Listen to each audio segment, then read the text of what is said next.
at the invitation of Dr. Perry Gomez to talk to the Medical Association about this new disease that no one knew much about.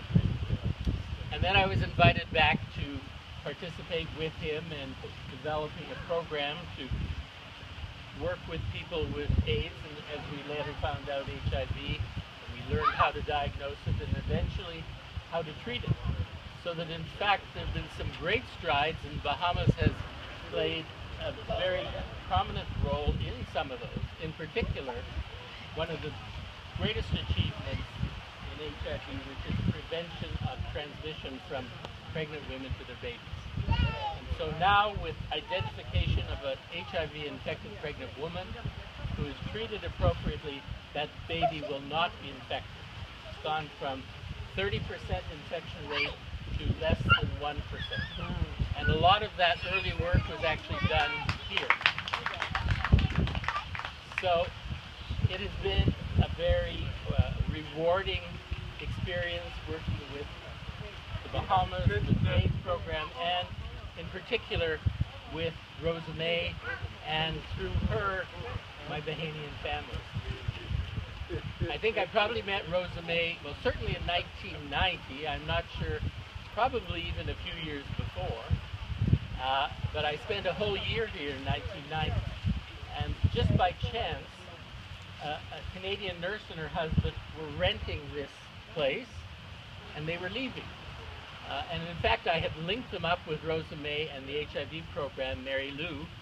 And Mary Lou actually worked with Rosa May and the HIV program back in the late 80s. So they left, and I moved into the house and rented it. And then thought, well, maybe I should buy a place here. And I asked the realtor, and she said, no, they'll never sell. This was part of the building next door, owned by some Brits. So finally I convinced her to ask them, and she was amazed because they said yes, they would.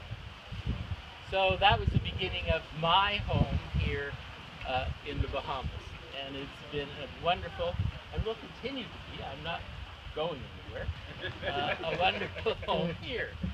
And it's just so beautiful to come home after work and sit in the Bahama room with the breeze and watch the sea and the sun setting, and now our resident shark for extra entertainment. And when I told my partner Clem about the shark, he said, because he always comes at Christmas time, as you know, he said, well, I hope the shark doesn't like cold water, because I want to come and swim. So we'll hope that the shark stays away in the cold winter water, and I know you all think we're crazy, but we go swimming every day in the winter. Not very Bahamian. That's probably the most un-Bahamian part of it, which you'd all agree with. It's crazy Canadian. Must be an Eskimo. So it's been and